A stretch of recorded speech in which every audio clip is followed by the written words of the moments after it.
second day of the annual conference being held for the 5th consecutive year, called Metrology for Digital Transformation, Conference 2024. This conference is organized by Working Group 14, Metrology for Digital Transformation of Inter-American Metrology System, CIM. Before starting with the conference, I would like to point out the following guidelines. I would like you to inform that this event is recorded from start to finish. You will find the videos and slides on the web page where you registered. We are in webinar mode, so you will have the microphones and cameras turned off by default. You can ask your question during the presentation in the chat. Once the presentation block is over, the speaker will answer your questions. Please, when you ask your questions, do not forget to indicate to whom it is addressed. Today, we'll have two blocks. The first one called Digital Metrological Traceability, and the second block called Metrology for AI. I hope you enjoy the conference, and for more information about our events, you can visit our website. I now give the floor to James Fedczak from NIST, USA, who will moderate the third block, Digital Metrological Traceability. Thank James for your support. Please go ahead. Thank you, Rodolfo. Well, hello, everyone, and welcome to the session, Digital Metrological Traceability of the annual conference organized by the Metrology for Digital Transformation CIM Working Group. My name is Jim Fedczak, and I am the Associate Director for Measurement Services at the National Institute of Standards and Technology in the U.S. And I represent NIST on the CIM MWG14 Working Group. Yesterday, we heard some about the importance of the concept of traceability in the digital quality infrastructure session.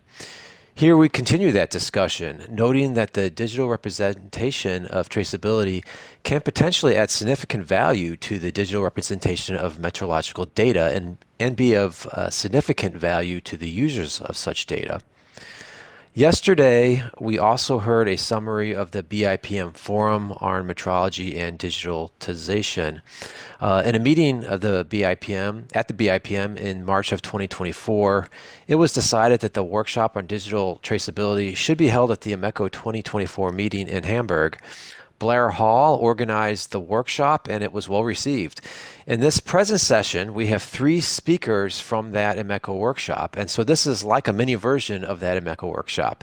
Here we cover a range of important topics. We will start with Barbara Goldstein from NIST, who will present us with the challenges that intrinsic standards pose, as they are also, these intrinsic standards are also primary realizations of the SI.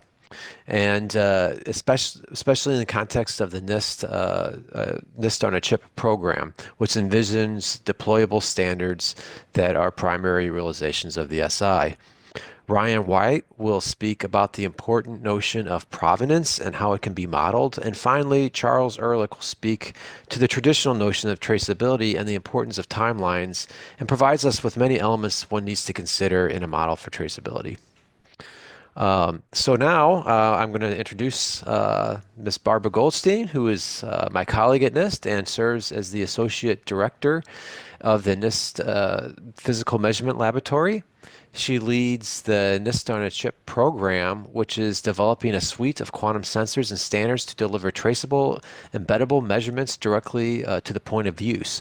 She is a leader in international quantum standardization, convening and leading multiple efforts, including the IEC Standards Evaluation Group on Quantum Technologies, the AMECO Technical Committee 25, Quantum Measurement and Quantum Information, and a new international collaboration referred to as the NMIQ to foster collaboration among the world's metrology institutes to advance the quantum economy. She served as the Embassy Science Fellow in 2021, hosted by the U.S. embassies in the Netherlands, Denmark, and Finland, where she helped foster an industry-driven trusted partners network for quantum collaboration. So without further ado, Barbara, please go ahead with your presentation. Hi, thank you so much for that kind introduction, and thanks to the organizers for giving me this opportunity to share my thoughts with you today. So let's, forgive me, I have to figure out where my presentation is. Hold on one second. Um, Funny, I shared it a second ago. Just having a bit of trouble finding my slides.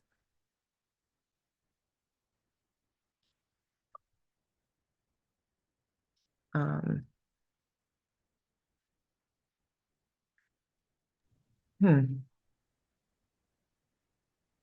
I am, here we go. I'm sorry. We're great on time, so. Yeah, but I haven't started yet, so you may not be when I'm done. So thank you so much again for giving me this chance to talk about traceability, and especially in the context of the NIST on a Chip program.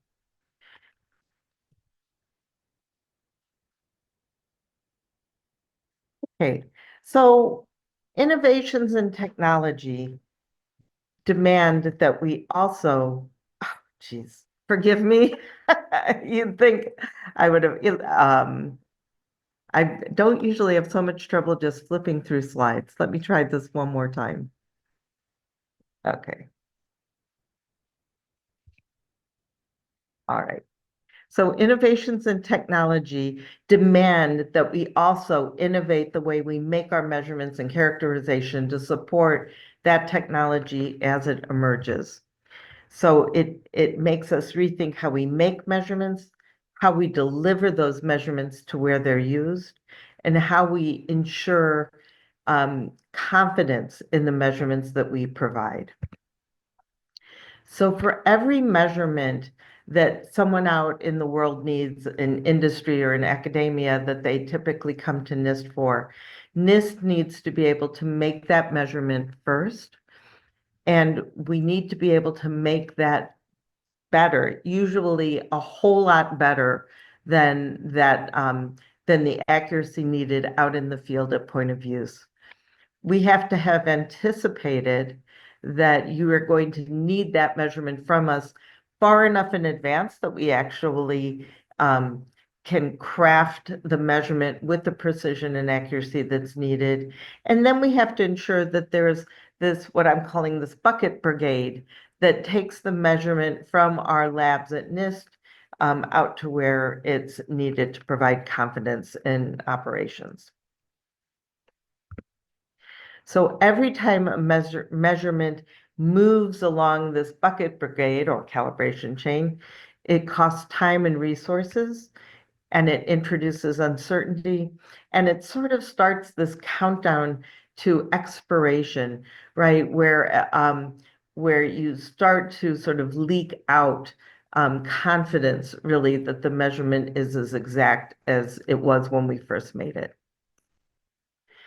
And with that, I'd like to introduce you to the program I manage that Jim mentioned, called NIST on a Chip.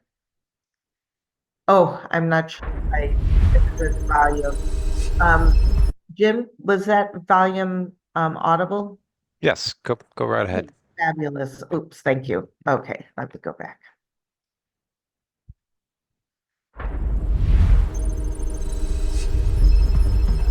Technology has changed over the years. It has gotten smaller, more affordable, more mobile.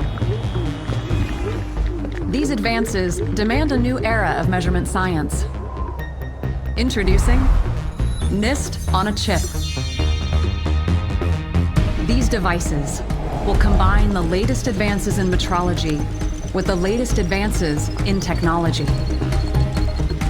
They will make the most precise measurements in the world smaller, affordable, and most important, Based on quantum standards, NIST has pioneered for decades. You will be able to take NIST with you, anywhere, at any time. It's up to you where these devices will go and what new frontiers they will allow us to explore. Partner with us and be part of the metrology revolution. So with that a sort of very, very high-level introduction, let me just dive in a little bit deeper into the vision and the purpose and the status of this program at NIST. The goal of the program is to shrink measurement equipment that looks like this, a striding atomic clock that takes up an entire lab with very complicated optics, takes highly educated people to operate it.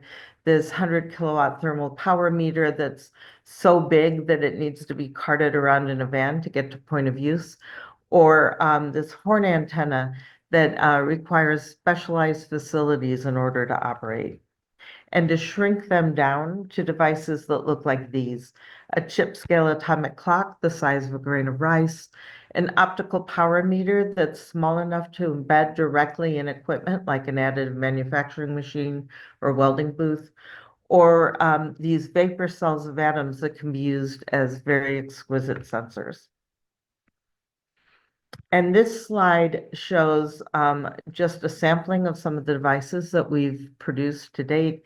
So I always point to the chip scale atomic clock as sort of a poster child for the program overall. And in the corner, you can see this vapor cell the size of a coffee bean. The vapor cell that I talked about with the atoms as sensors in the previous slide is using Rydberg atoms. We have photonic thermometer based on changing physical properties of materials as it heats up. Our voltage chip, we have a mass chip, and as I showed earlier, this radiation pressure power meter or smart mirror that's embeddable. So the vision is not only can we take those precision measurement devices and make them small, manufacturable, deployable, and easy to use and reliable. We want it to carry sort of the NIST brand, that if you trust a measurement made at NIST, we'd like you to be able to trust these devices just as much. So we want to sort of embody all of those characteristics in our grand vision, but also to be able to bundle together these different sensing capabilities where it makes sense so that they could be deployed sort of as a package or as a system, depending on the application.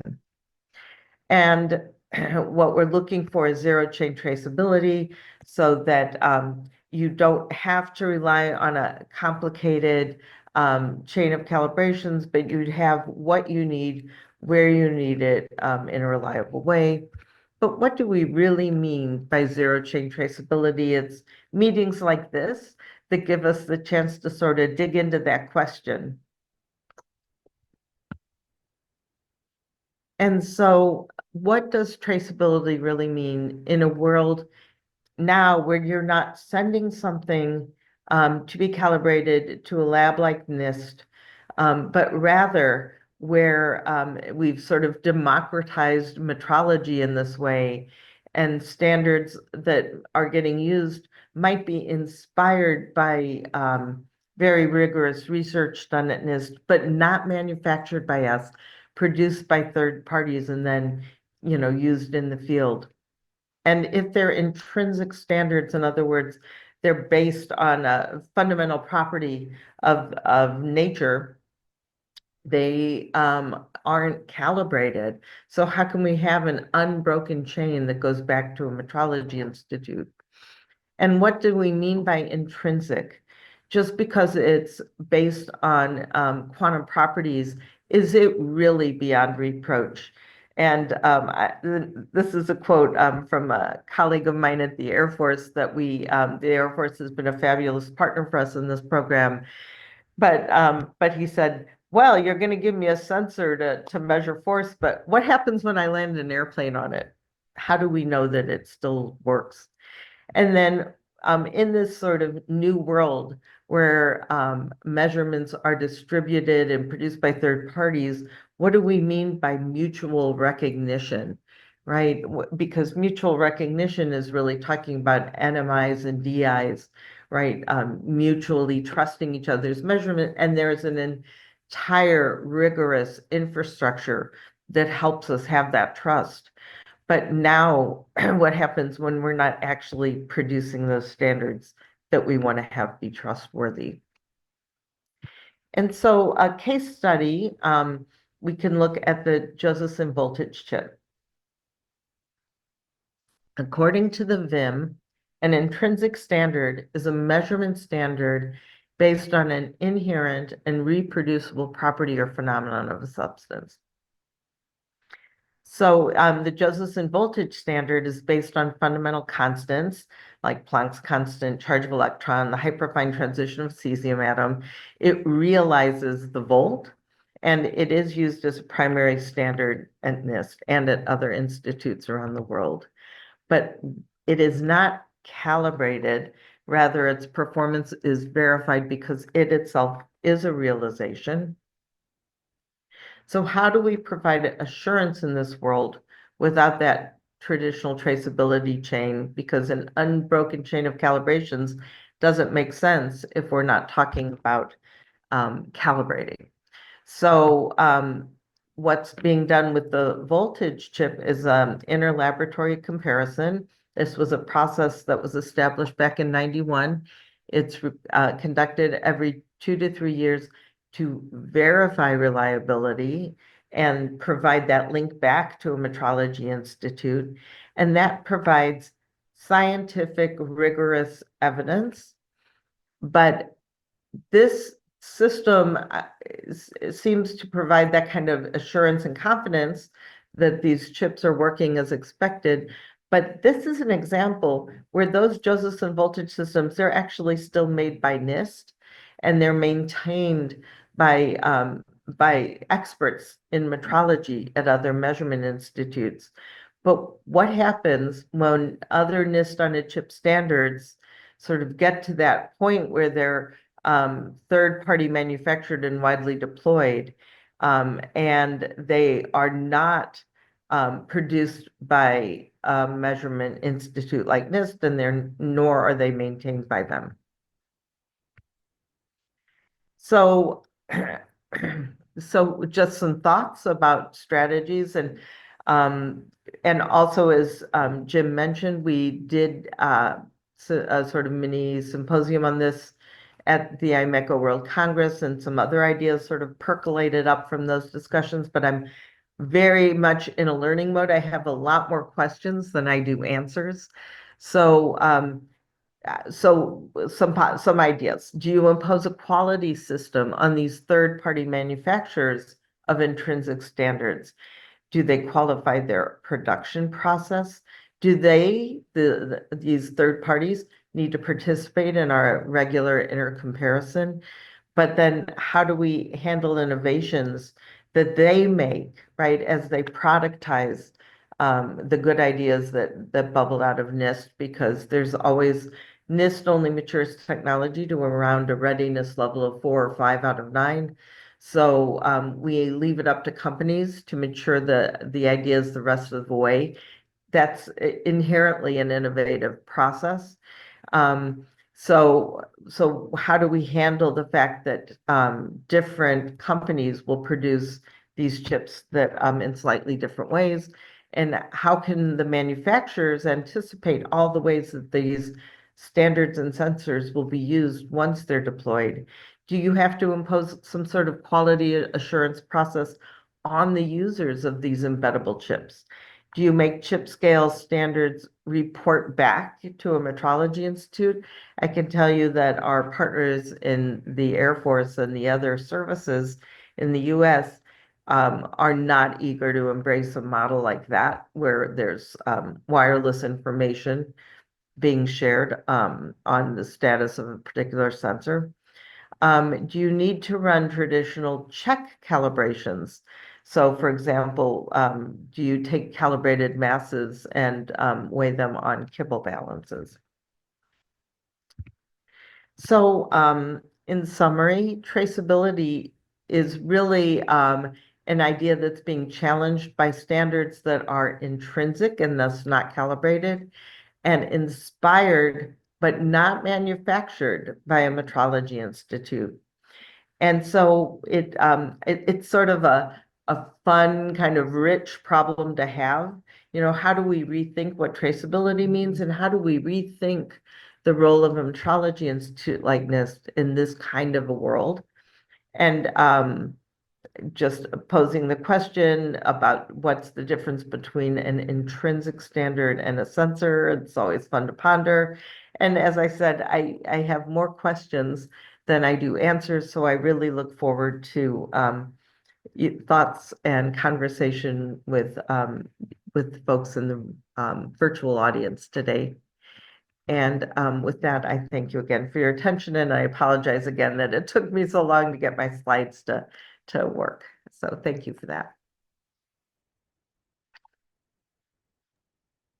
Thank you, Barbara. That was a really great talk. I'm sure it's going to inspire a lot of thoughts and a lot of questions in the discussion to follow. So our next speaker is going to be Ryan White. And Ryan is a research officer and lead for digital metrology at the National Research Council Canada. That's NRC. He serves as the NRC delegate at the CIPM Forum on Metrology and Digitalization and chairs the forum's working group on metrology semantics. He's also a member of the NCSLI 141 Measurement Information Infrastructure, known as MII, and Automation Committee. So without any further ado, Ryan, why don't you go ahead and fire up your talk. Great. Thank you, Jim.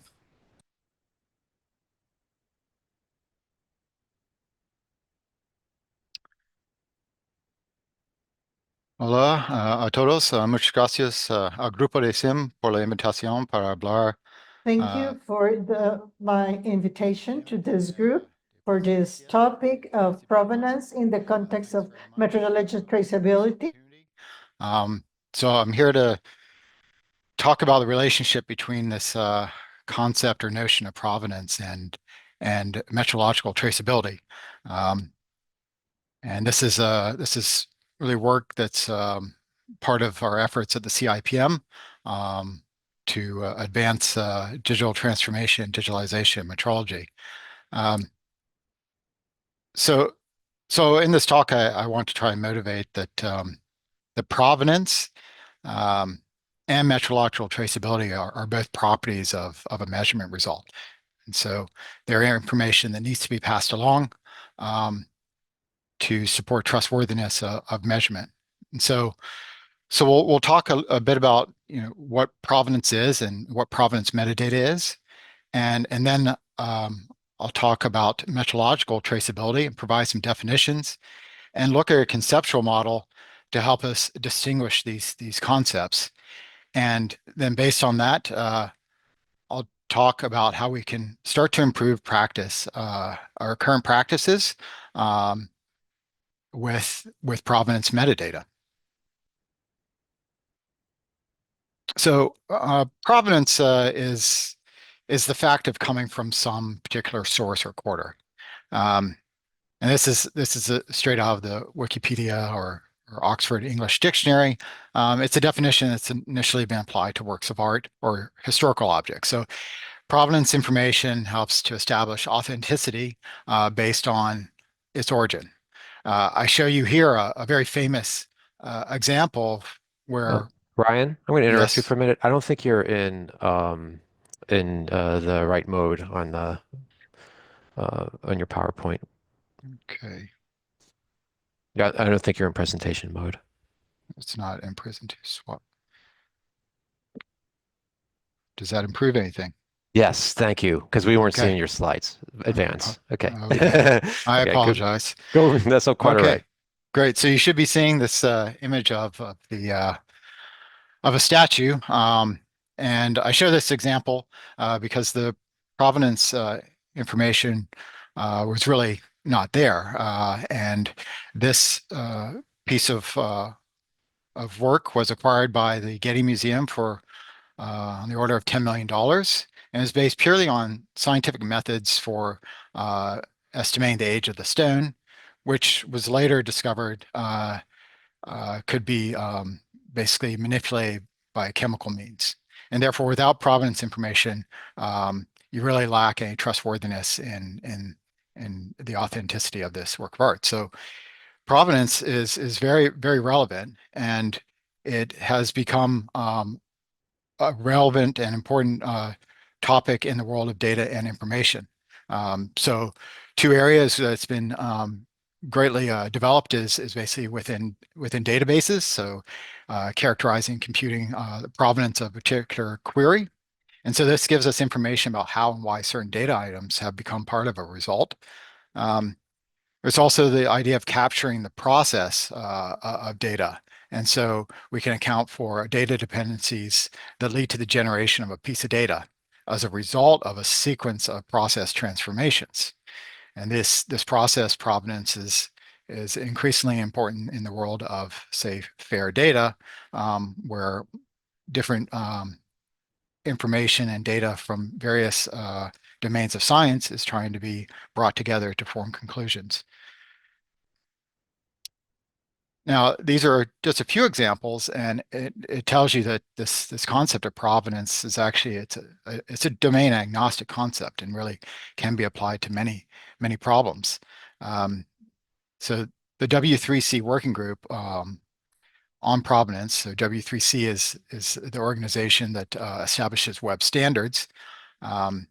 They define provenance as information about entities, activities, people, and institutions involved in producing, influencing, or delivering a piece of data or thing, which can be used to form assessments about quality, reliability, or trustworthiness.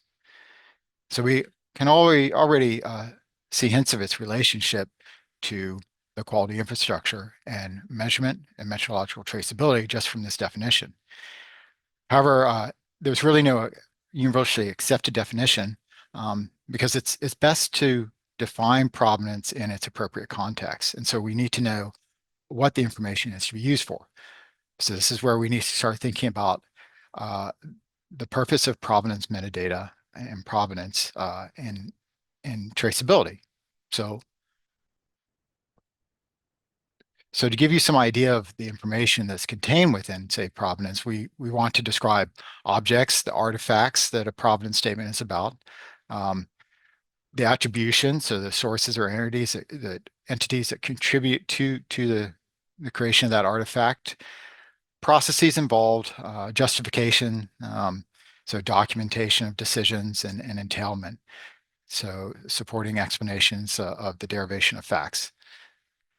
These are what base the modeling and standardization of provenance within the W3C working group.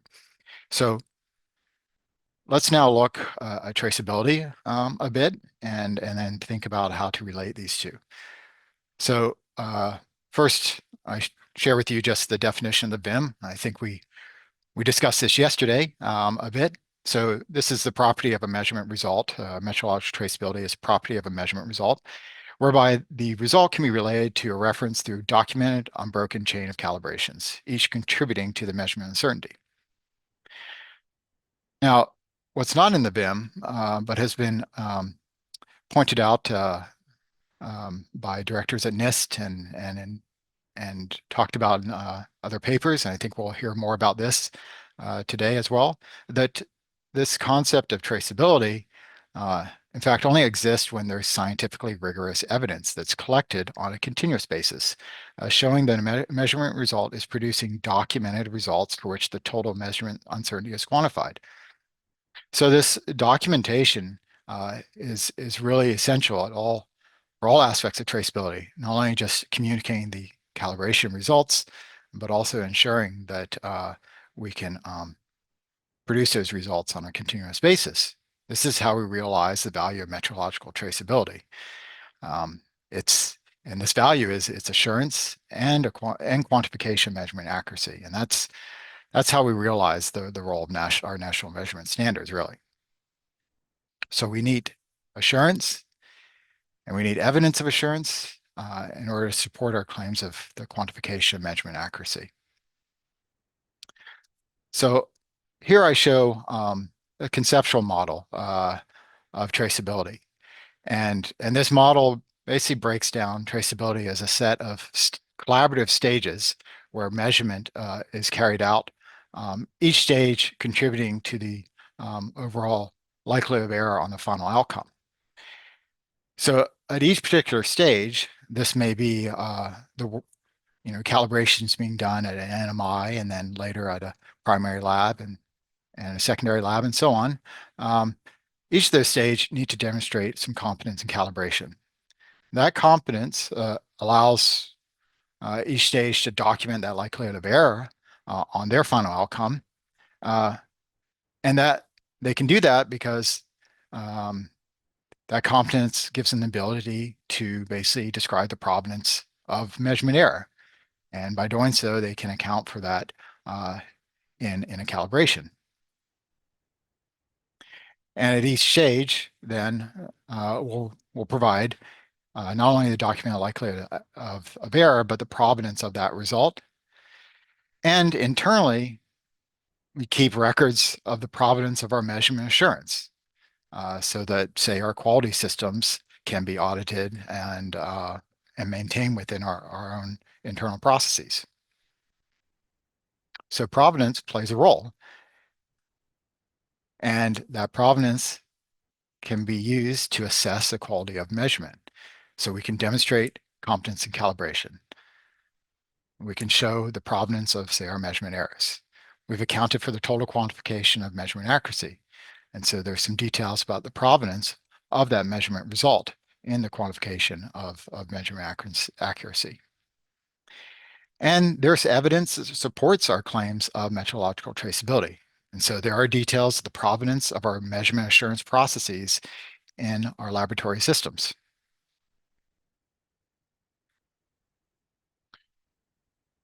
So these two concepts of provenance and metrological traceability, while distinct, have mutually important roles to play in ensuring quality, right? So provenance is there to help us record the data's origin and history by describing entities, agents, and activities. It can be a domain agnostic concept, but can be applied to many different contexts. It's there to help us assess data quality. Whereas traceability is there for our measurement accuracy. It's related to our results, our measurement results and standards, and it's really something inherent to metrology, so that we can provide a way of describing the likelihood of error on a measurement. So both of these are aspects of documentation. They provide quality assurance that gives us integrity and trustworthiness in measurement. So I could think of two really important roles that recording detailed information of provenance can play on traceable measurement. So in one aspect, that conceptual model I showed, we could find a way to communicate the provenance of measurement errors in a traceable measurement chain. And that really would give us a complete picture of the measurement process. This could bring benefits for the consumer measurement that is concerned with the total quantification of measurement accuracy. But they may not want to deal with the details of ongoing assurance of quality, which is part of our quality system. And therefore, provenance can also play a very important role for documenting measurement assurance that supports our claims of measurement traceability at each stage in a traceable measurement chain. And so provenance can really bring, and provenance metadata can really bring benefits for the quality infrastructure. So how can we do this? Well, we don't have to start from scratch. As I mentioned before, the W3C has a working group on provenance, and they developed a data standard, essentially a model that is essentially designed for the web for communicating information. And that model consists of entities, whether they're real world or informational, activities that are part of the processes generating the entities, the agents involved, and it also provides a way to describe roles of those agents, plans involved in those activities, and the timing of significant events. And this core model can be extended to meet particular domain problems. So here again, I show graphically what these relationships are here. We see that activities generate these entities, and agents can be attributed to the generation of certain entities. And those activities are associated with agents. And entities can have relations among themselves, as well as activities and agents. And this forms the core data model provided by the Providence Working Group. This is a simple depiction of how it might be used for, say, recording the provenance of a document that's been edited. And so there's an activity of editing this document known as entity 2. It's some file that's been published, say, and available in some repository. And it was derived from the original, say, source, a publication perhaps. And so that activity of editing used that original source, and the new file was attributed to an agent, and this could be details of the particular person who was attributed to the creation of that new file. These are very simple examples, but I think now we need to start thinking about, can we use this to answer questions in the quality infrastructure? So things like, does the organization have capability to perform the activity? Who is the agent qualified to perform the activity? Who's the authorizing agent? What's the measurement method? What was the measurement system? Or we could ask more involved and novel questions. Can we describe the physical model of the measurement result? Or can we describe the activities that are performed to assure measurement accuracy at the time of measurement? So we can answer all these questions if we record information about the activities, entities, and people involved in producing a measurement result. And we can use this information to form assessments about quality, reliability, or trustworthiness.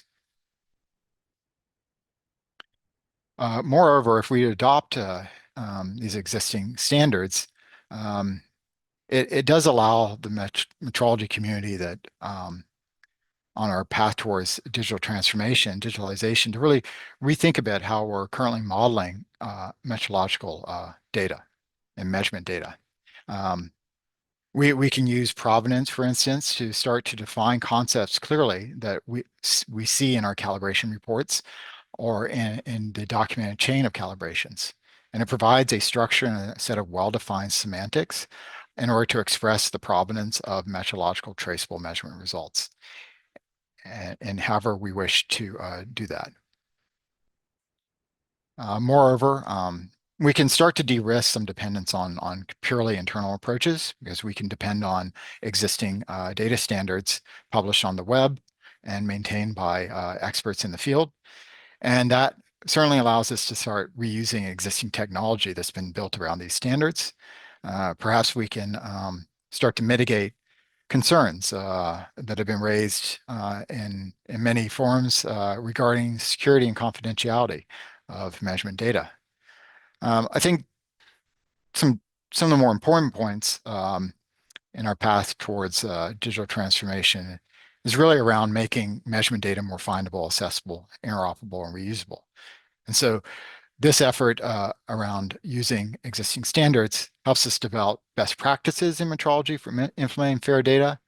But more importantly, we can recommend best practices for implementing metrological concepts for fair scientific data. And this could be real value for both the metrology community and the science community at large. Just to summarize some of these points, the clear separation of concepts and metadata in any digital format that we wish to convey measurement data in really improves the clarity of that information, supports interoperability, is better quality, establishes trustworthiness, and it leads towards machine actionability, perhaps one day towards machine actionable measurement results. These provenance metadata records can also incorporate specific details to metrology. We may capture those through the existing developments in the DCC, or through standardized taxonomies describing quantities and units and and other aspects of measurement. There may be other formalized digital document standards, such as scopes of accreditation, instrument specifications. I think this also could be very important to capture details of measurement assurance. I think we'll learn more about this in the next talk. Perhaps that provenance can serve as a model for capturing metrological timelines. So I look forward to learning more about this. Just to conclude then, so provenance and metrological traceability they're distinct yet complementary concepts that are both properties of measurement results, and they're really essential for the integrity of those results. So in the metrology community, we really should strive to model all these concepts appropriately, and that will lead to machine actionability. And the use of provenance metadata can support our claims of traceability, quality, and trustworthiness of measurement results. I'd like to point out that this work is supported by the CIPM Forum on Metrology and Digitalization in this task group on metrology semantics.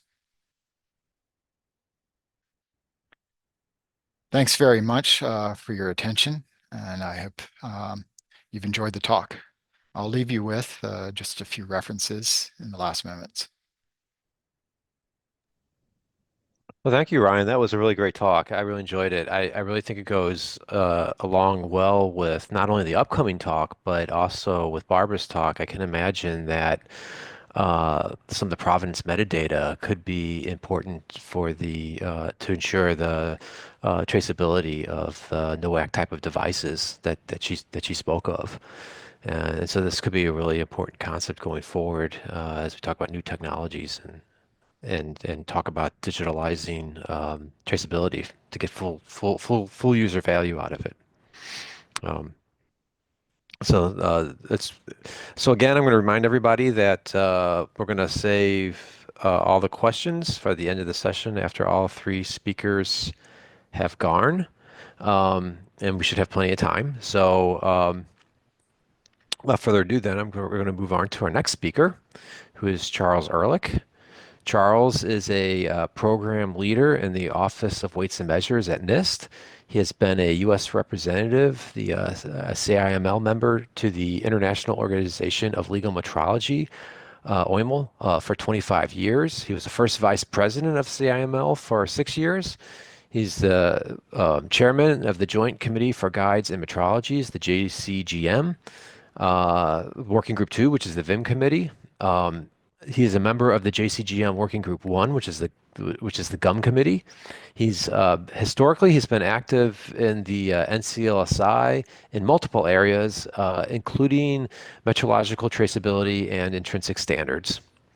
So we're very happy to have Charles with us today, and go ahead and take it away, Charles. Hey, thank you very much, Jim, for the kind introduction, and I agree with you. Whoops, I guess I'm starting backwards here too. That these talks do fit together well. So I'll move myself up to the top. Hopefully. Okay, very good. Okay, thank you. Okay, so I'd also like to thank the organizers of this conference for inviting me to participate in this session. With an overview of traceability principles that were first established in the late 20th century, but many of which are still applicable today, although, as you heard from Barbara earlier in this session, things are changing in some cases, such as the use of some kinds of intrinsic standards. So I look forward to our discussion at the end of this session. As the title implies, I'd like to explore extending the concept of metrological timelines for visualizing metrological traceability into the digitalization world, where a digital calibration certificate might include the timeline of activities necessary to demonstrate traceability of measurement results that are obtained when using the instrument for which the calibration certificate applies. And I'd like to start by looking at the seemingly simple and straightforward concept of metrological traceability, which you've already seen multiple times during this conference, and show both the importance of the concept which I'm sure everyone here appreciates, but also how it can get complicated very quickly. So beginning with the definition shown here from the latest draft of the VIM, metrological traceability is a property of an individual measurement result, which in most cases is taken as a value of what's being measured, along with a statement of uncertainty associated with that value. So quite simply, metrological traceability provides the documentation demonstrating the connection between an individual measured value and its associated measurement uncertainty to the definition of the measurement unit or the kind of quantity of that measurement unit, such as length or mass. And that connection is provided by the unbroken chain of calibrations of other measuring instruments or system to the measuring instrument that's being used to provide the measurement result for which traceability is being documented. Now, while these words define metrological traceability, I find it a lot easier to visualize this using diagrams. Now, the diagram I show here, which is not a metrological timeline, is probably one that you've all seen in one form or another, showing schematically a path from the International System of Units, or SI, at the top left, through a National Metrology Institute and various associated calibration laboratories to the measurement of a measurand, such as the mass or weight of a product, using the grocery store scale shown at the bottom right. Now, while such a diagram can be useful at a high level, it unfortunately does not provide the level of detailed information that's frequently necessary to demonstrate to the discerning metrologist, auditor, or inspector the traceability of a measurement result. And in just a minute, I'll show you a kind of diagram that my NIST colleague Stan Raspberry and I developed in the late 1990s that we called a metrological timeline that provides such detailed information and that might be useful in digital calibration certificates. But I'd like to first provide a very simple example of the metrological traceability concept to help further set the stage visually. So let's begin by considering a straightforward measurement scenario where I need to know the length of a table in my calibration laboratory for some reason. I bring out my meter stick, which is marked down to units of millimeters, and I can perform a measurement by directly laying the meter stick lengthwise along the top of the table and viewing and recording the markings that are aligned with either end of the tabletop. And without getting into complications like the uniformity of the length of the table, which to my eye looks relatively uniform, say I perform a few measurements at different locations on the table and obtain an average of 700 millimeters with a spread in the measured values of 3 millimeters. Now next, let me consider the measurement uncertainty to associate with this measured value, which must take into account not only the 3 millimeter spread in values that I found, but also must take into account how well I believe that the markings on the meter stick are correct, especially the 1 meter marking from which the centimeter and millimeter markings are derived. And this is where the most fundamental aspect of metrological traceability enters the story. How do I know that my measuring instrument, in this case the meter stick, is giving correct values? And in fact, what does it mean that it's giving correct values? Correct values with respect to what? Of course, we typically mean correct with respect to how the measurement unit that we're using is defined and realized. In this case, the meter as defined in the SI. But another key aspect of traceability is measurement uncertainty and the number of significant digits that a measured value can have in a given measurement scenario. And I'll return to this last point a little later.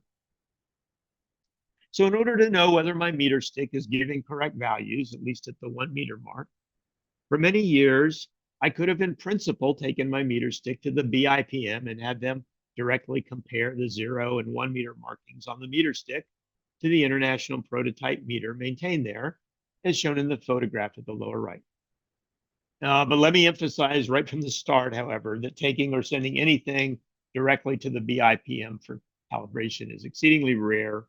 And so I'm using this example strictly for purposes of conceptual simplicity.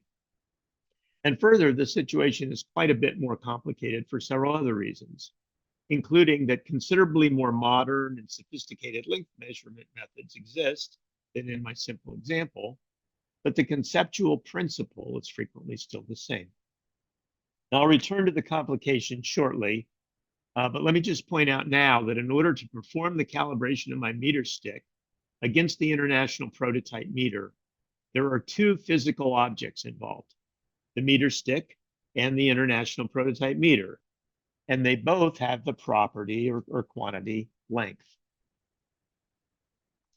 So say that I take my meter stick to the BIPM and they compare it to the prototype meter there and find that there's agreement within a small difference that can be characterized and used as a correction when I use the meter stick after I return home. Is that sufficient for me to be able to say that the measurement results when using the meter stick back home to measure my table are metrologically traceable to the international prototype meter at the BIPM? And the answer is no, unless I've taken precautions to ensure that my meter stick hasn't undergone any significant changes after it's been compared against the international prototype meter at the BIPM. Now, for those of you who are not metrologists, I'll just add that these are the kinds of things that metrologists like me worry about for a living. And there are, of course, techniques for verifying that nothing significant has changed, as I'll show in the next two slides. So here I show such a technique using what are usually called control standards or sometimes check standards to monitor the performance of a measuring instrument. The measuring instrument and one or more control standards are periodically used to measure the same stable control artifact, shown by the blue rod at the bottom of the figure, and the measurement results are presented in a control chart, as shown here at the bottom right. Now, the control chart here shows measured values and associated uncertainties of the control artifact using the meter stick and the two control standards at two different points in time. If the times T1 and T2 shown in the control chart are respectively measurements of the control artifact made using the meter stick before and after the trip to the BIPM, then it's reasonable to conclude that nothing significant happened to the meter stick during the trip. However, if upon return from the BIPM, the control chart looked like this, where the measured value using the meter stick had shifted at time T2 with respect to the measured values using the control standards, then there would be a need to assess what had happened to the meter stick during the trip. And it would be necessary to use caution when using the meter stick to provide measurement results that were intended to be metrologically traceable. Now, as I alluded to earlier, a part of the consideration would be the scale of the vertical axis and the number of significant digits that were intended to be used when reporting a traceable measured value and uncertainty. When operating at state-of-the-art levels, this can be an important consideration. And of course, such control charts can also be used to monitor for any other changes, such as drift over time of the meter stick. So this is all to point out that demonstrating metrological traceability goes beyond just documenting that a calibration has taken place, as one of my first diagrams implied, but also includes documenting that systems are in place to ensure that the calibration is still valid when using the measuring instrument to provide traceable measurement results. Okay, so here I show an example of a metrological timeline illustrating the simple scenario that I just presented, taking my meter stick to the BIPM to be calibrated. Time is shown at the top along the horizontal axis, increasing from left to right. The two levels below the time axis show locations at which various steps take place towards demonstrating traceability, and the boxes and arrows detail the steps taken. In this example, the top level is the BIPM, and the box with the P inside represents the BIPM's primary realization of the definition of the meter, which in the example above is the international prototype meter. And the box with the C inside represents the measuring instrument that's ultimately intended to be used to provide traceable measurement results, which in the example above is my meter stick. Now, below the BIPM level is the level where the meter stick is being used to measure something, such as the length of my table, which in the example above would be my calibration laboratory where my table resided. So let me take you through this timeline step by step, beginning with the earliest time on the timeline, TB. So this is a time before I go to Paris, where I measured the control artifact with my meter stick and the 2 control standards, and record the measurement results in a control chart like I just showed. After time T sub B, I then take my meter stick to the BIPM, as shown by the thin sloping dashed green arrow, where at time T sub BIPM, my meter stick is calibrated against the international prototype meter at the BIPM, recording how much difference there is, if any, between the ends of the international prototype meter and the 0 and 1 meter marks on my meter stick. After returning home, as indicated by the next thin sloping dashed green arrow at time T sub D, I again measure the control artifact with my meter stick and the 2 control standards, and record the measurement results in the control chart as I showed earlier, and compare the results to see if anything has changed with my meter stick during the journey. Now, if nothing significant has changed, then the next thin sloping dashed green arrow indicates that at a later time, T sub M, I again measure the control artifact with my meter stick and the 2 control standards, and record the measurement results in the same control chart. If again, nothing significant has changed, then I feel confident using my meter stick to perform a length measurement, such as the length of my table, and can say that the measurement result is traceable to the international prototype meter at the BIPM, as shown by the heavy dashed sloping arrow that points back to the box representing the international prototype meter as it existed at time T sub BIPM. So for even this very simple calibration scenario of taking my meter stick directly to the BIPM to be calibrated, the precautions needed to be taken and the corresponding metrological timeline shown here are already somewhat complex. And of course, this simple scenario is quite unrealistic in the vast majority of cases of calibrating measuring instruments, since, as I said earlier, having a measuring instrument calibrated at the BIPM is rare indeed. Instead, as I showed earlier, there's usually a chain of calibration laboratories between where a measuring instrument is used and the BIPM. And this can result in very complex metrological timelines indeed. So here I show a 3-level timeline where a testing laboratory is shown claiming traceability of a measurement result to a measurement standard in a calibration laboratory 2 levels above. Now, I won't go through this scenario in detail, but we'll just mention that each time a new calibration level is added between horizontal dotted lines, a new calibration certificate or report must be provided by that latest calibration laboratory. And each calibration certificate should provide information about the process and steps that were taken in the laboratories above it in order to ensure that the newly calibrated measuring instrument or system is capable of providing measurement results that are metrologically traceable. And that information can be some of what Ryan was talking about. So one of the things that I'd like to put out for discussion today is whether moving to digital calibration certificates would help facilitate the inclusion of such timelines in demonstrating that the calibrated measuring instrument is capable of providing traceable measurement results, as I've described.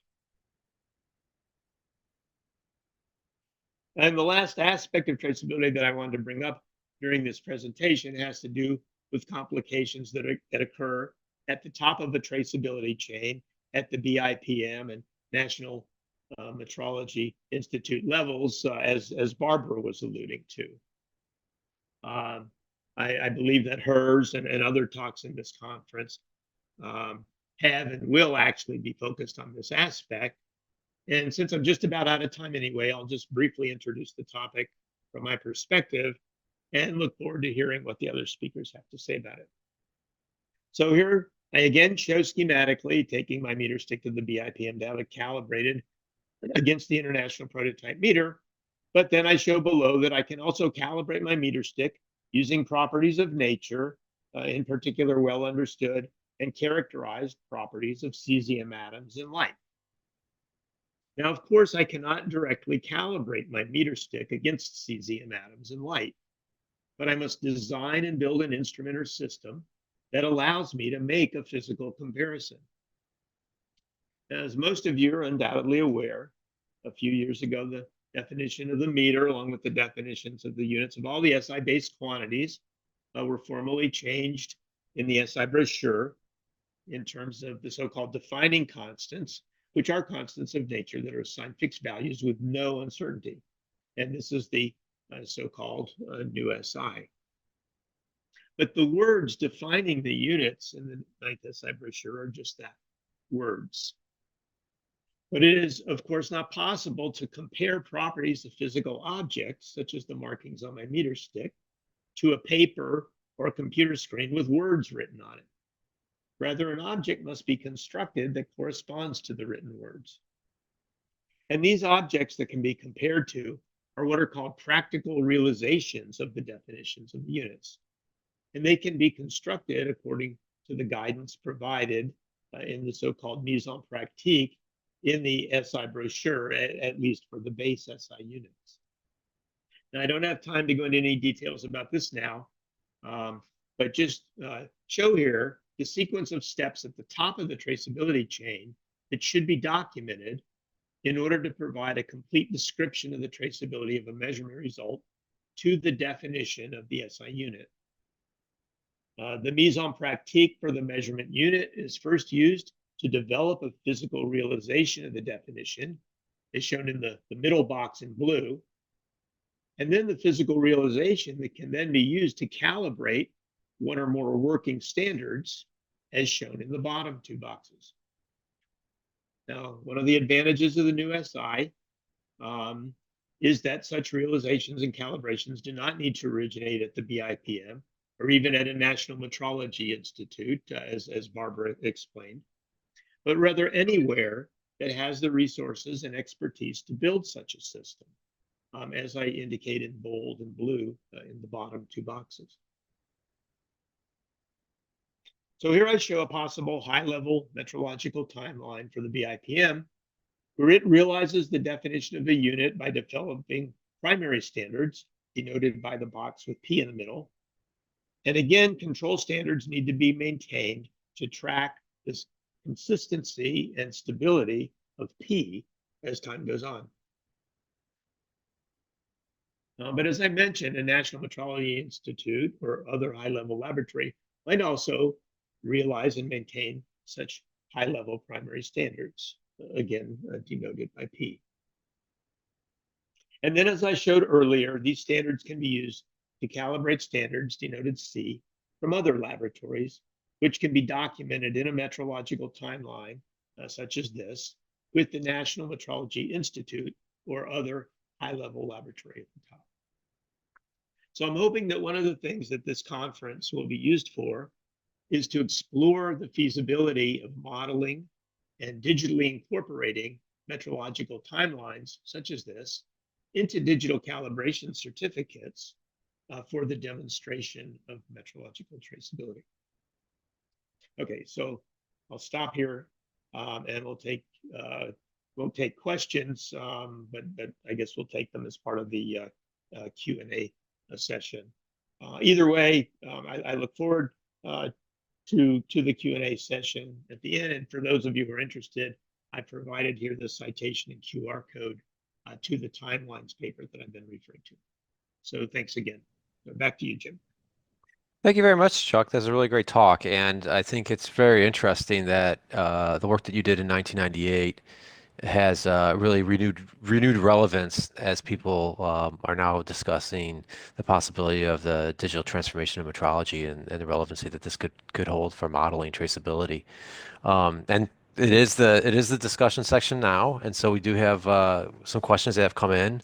The first question is for Barbara, and it's intrinsic standards. This came from pardon my pronunciation, Ciro Alberto Sanchez, and he asks, intrinsic standards promise a high level of precision, but what are the primary challenges in ensuring their deployability in remote or decentralized locations? How can we overcome these barriers to maintain traceability in real-world applications? Yeah, this is such a great question. In fact, it's sort of like a PhD thesis, right? And I think it's something that we're going to have to continue to evolve the right solutions. So I think the challenge is trust, because intrinsic standards are realizations rather than just representations of properties of units, are not brand new, but up until now, they've really been manufactured and used and disseminated by metrology institutes, sort of two metrology institutes. And while our whole sort of international framework for guaranteeing that we can trust the measurements that we're making has supported that well, it's sort of I'd say that the way these have operated have been in a rather controlled environment under not such diverse conditions. And now we're talking about creating intrinsic standards that could be deployed anywhere, right? Satellites, underwater, we're never going to be able to sort of gather them back and do a check or a calibration or anything like that. And so we've sort of got to think of whole new paradigms for trust and trustworthiness. And we're not just disseminating something that we don't think is intrinsic, but rather we know has to come back for a calibration.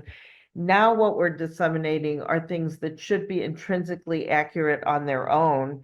And how do we guarantee that that all the diverse environments that they're operating in, sort of given all that complexity and diversity, how do we guarantee that the conditions are maintained to create that realization? And then maybe the last thing I'll just mention is, well, a couple things. One is uncertainties will be higher in these devices, right? As we shrink them, deploy them, make them cheaper and manufacturable. We're doing that so that we can afford to have higher uncertainties because we're closer to point of use. And we're relying on commercial partners to make these actual devices. And of course, a commercial partner doesn't have the same motivation as an NMI, right? They're trying to get products to market. They have profit margins to look at. They're competing with other things in the field, and they take our good ideas and try to make the most viable products out of them. But are they metrologically rigorous? And so I just think it opens up a lot of questions.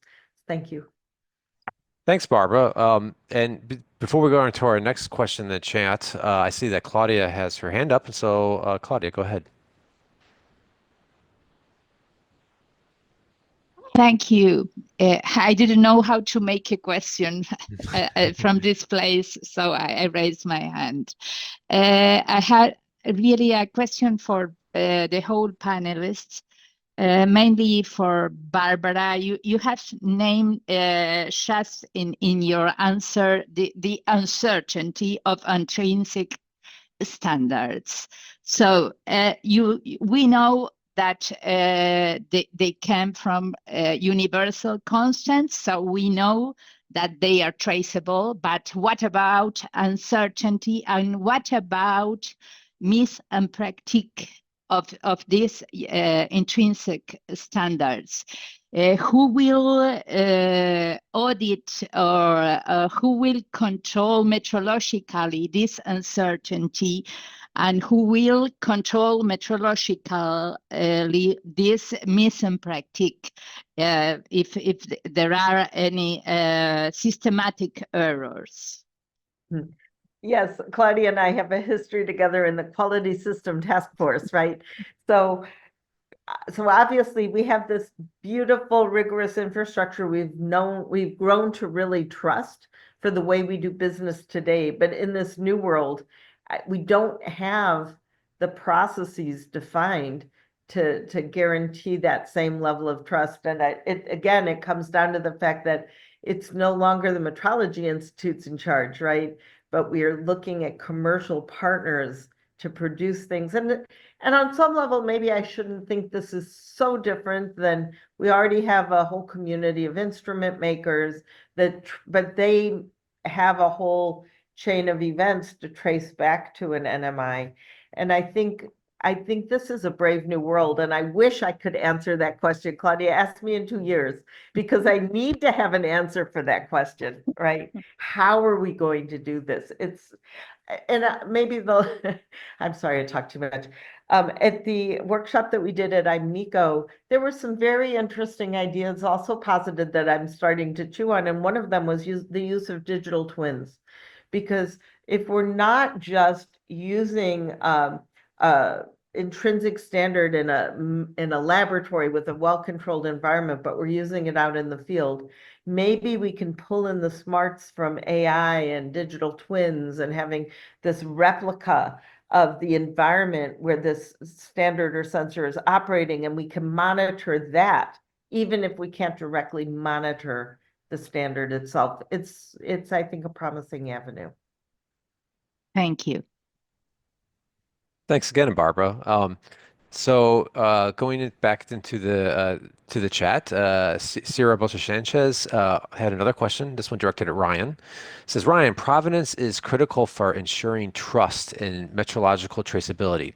For instance, in a project conducting tests on the properties of bioplastics, it is essential to know how the provenance of a particular sample. How can digital technologies enhance the recording and communication of provenance data, especially in highly regulated industries like healthcare and food safety? Thanks, Jim. And thanks, Ciro, for the question. I think just to go back to this previous conversation, digital technologies and digitalization, I mean, we really should be looking at how to use it to really put in place our best practices.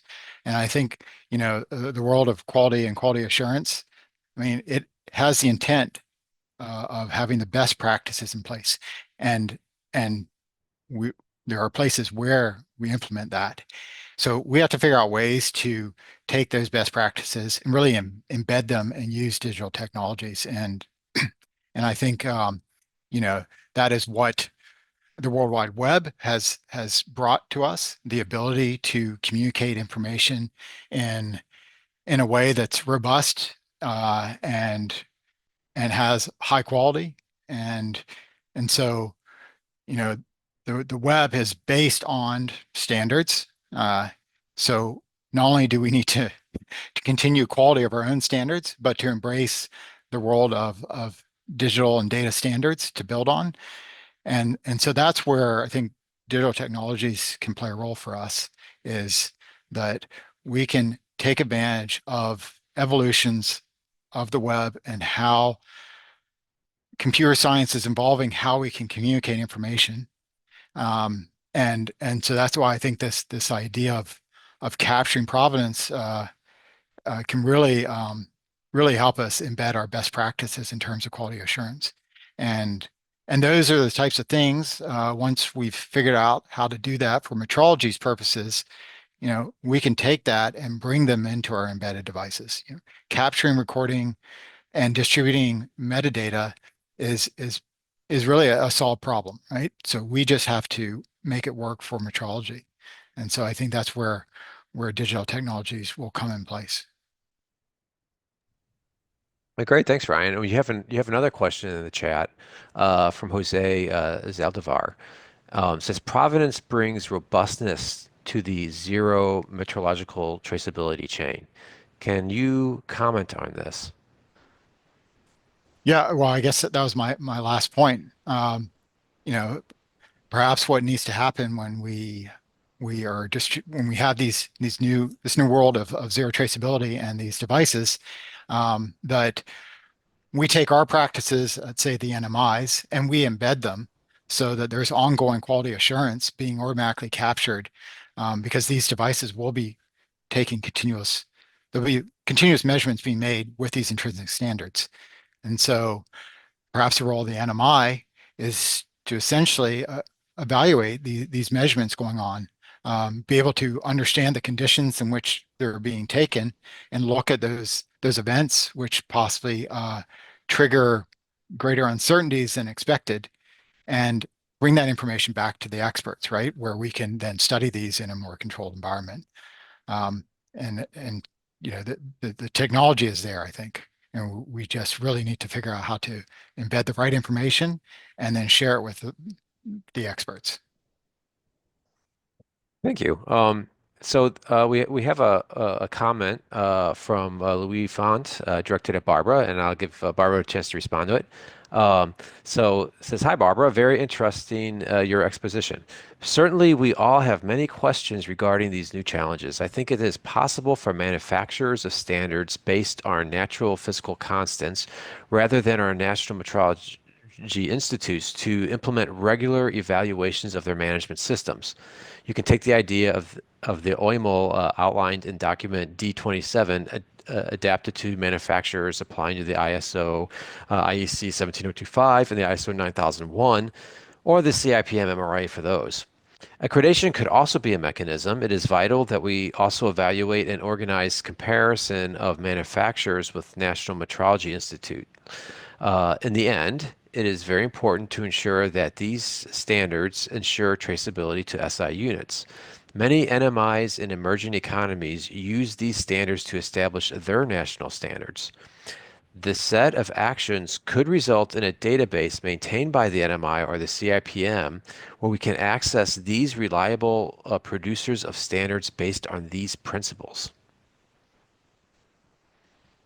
Yeah, thank you. I actually saw that come in on the chat, and I've copied it so that I can go back and sort of dig in a little bit more into some of the references in that comment. But I agree, that's an approach, right? We could have sort of an accreditation program. And when I think about NIST on a chip, for example, I'm thinking about, we're hoping that when we're fully successful, there will be intrinsic standards that are cheap and, you know, easy to deploy, easy to embed. So cheap does not necessarily go along with a very rigorous sort of accreditation process, but maybe what we need to do to provide assurance is set up like two classes of these kinds of standards. One is sort of like that cheap deployable, maybe you're not so worried about the exact traceability chain, but maybe for metrological purposes, we need to institute sort of a set of conditions that if a manufacturer wants to say that their standard or sensor is metrologically rigorous or ready, right, that then that means they adhere to guidelines that NMIs produce together for how we can trust them. And I do think it's going to take a village, right? We're going to have to work through this through you know, our regional metrology associations, through the BIPM, et cetera, so that we all sort of buy into what it takes. Thank you. Thanks, Barbara, again. So I do have a question for Ryan. This is my question. So what do you see right now? Who would be who do you see as the first or early adopters of provenance metadata in some sort of digital exchange format, or really any format for that matter? Well, I think that this is the some of the questions that we need to start to answer. And actually, I think this panel here, and possibly Chuck, is really the expert here that might be able to give us the right guidance. I mean, part of it is we need to really ask, what are the questions that we need to answer? and who are the people that need those answers. If we can understand that, then we can figure out how to start, actually putting this information into this provenance model. After that, then it's a matter of just using the technologies based on it. So I think I'd like to hear more from Chuck on this. Like, what do we really need here, right? To embed quality assurance, right? Do you want to comment on that, Chuck? Okay, sure. Yeah, thanks, Ryan. Thanks for the lead in, because I also wanted to get back to Claudia's question and the response. So yeah, I've got a few things to say, but Ryan, to your point, I think, even in the timelines model that I showed there, I've got these boxes and arrows, but there's a lot that goes around those, just as you're saying. So how detailed people would want to go in developing information surrounding the timelines or not. It's the problem from my point of view is there's almost an infinite amount of information that could be provided on anything.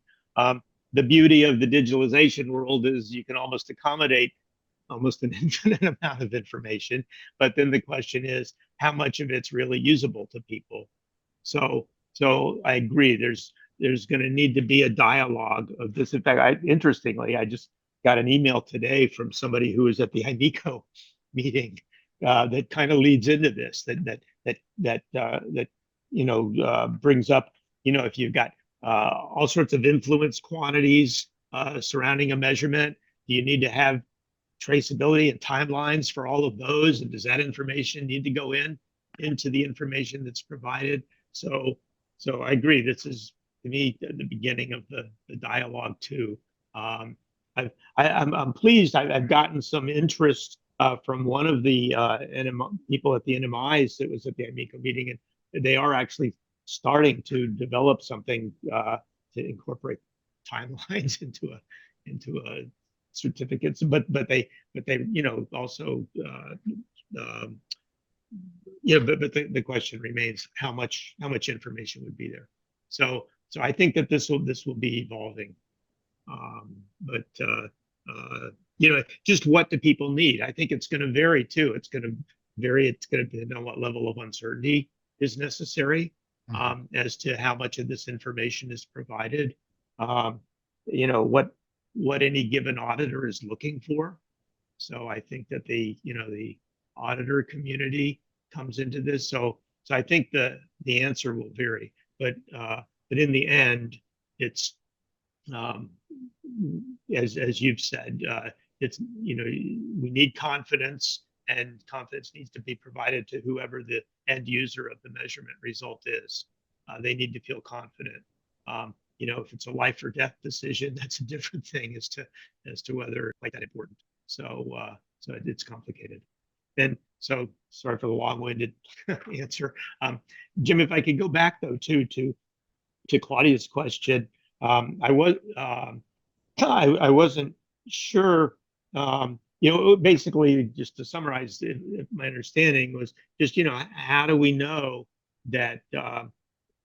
How do we organize intercomparisons? How do we know these intercomparisons are right, are giving what we need? Barbara kind of alluded to that. I guess I just wanted to say that for the people at not only NMIs but in high-level industrial laboratories, they've engaged in intercomparisons for many years now. Of intrinsic standards, and in fact, the intrinsic standards committee of NCSLI is now getting more active again to try and re-energize those kinds of comparison activities. And in fact, there's going to be a webinar next month, so people can be on the lookout if they're interested, of the NCSLI Intrinsic Standards Committee about this. But but right, it's imperative, and like Ryan said too. I mean, you have to have these methods in place. The uncertainty comes not only from the uncertainty associated with implementation of the mise en pratique, or it might not be a mise en pratique if you're talking about voltage or whatever. There aren't mise en pratique for that. It's just what people have come up with over the years and agreed to over the years, and but the uncertainty has to be agreed upon. I feel in a consensus process where for intrinsic standards, there's several sources of uncertainty, and you have to build the device according to rules, and and characterize it properly to know whether your uncertainty is reasonable, and then you need to compare with others.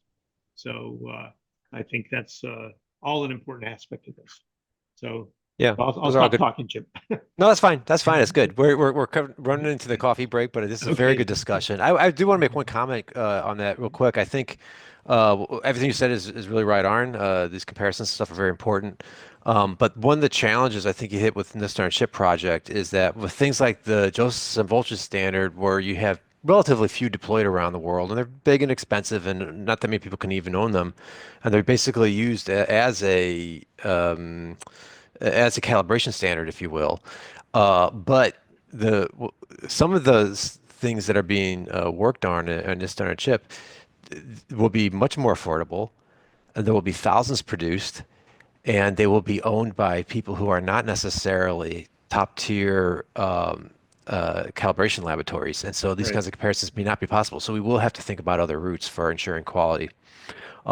So we are running into the coffee hour. There was one comment that we didn't get to, so I'm going to read this off. And if people need to leave and go to take a break, please do.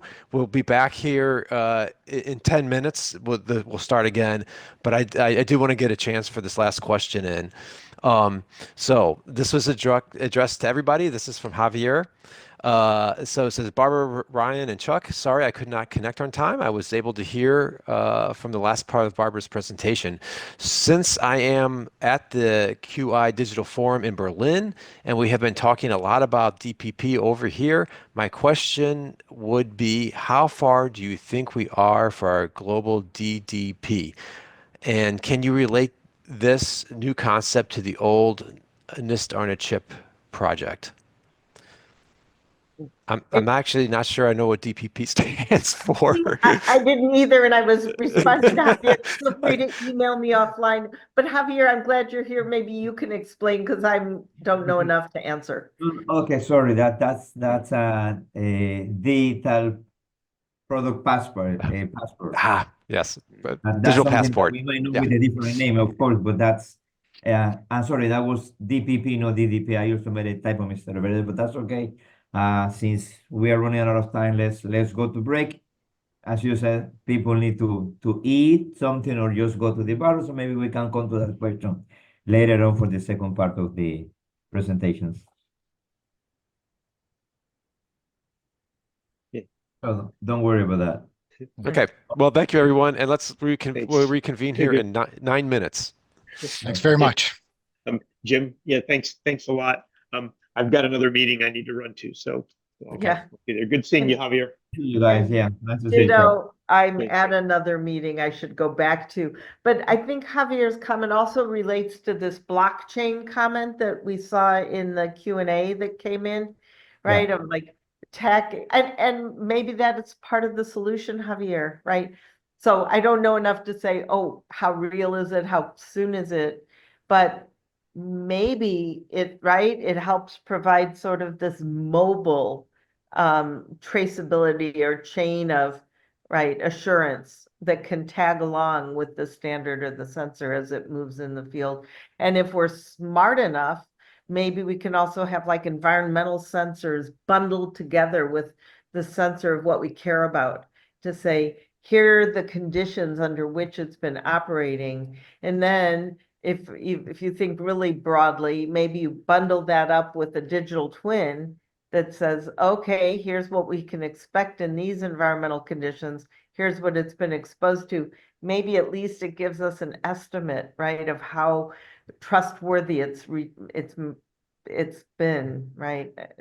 Thank you, Barbara. What I really love about you is how easy and fast you dream about all these concepts.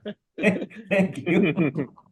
Well, thank you, everybody, again. And unfortunately, we even had more questions come in, but we really should take a break now and reconvene in 7 minutes.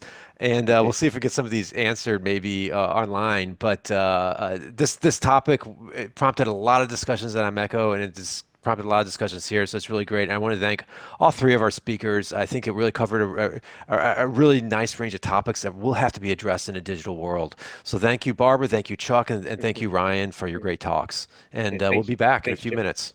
Thanks so much, Jim. Sorry, I have to hop. Yep. Too bad. Thanks.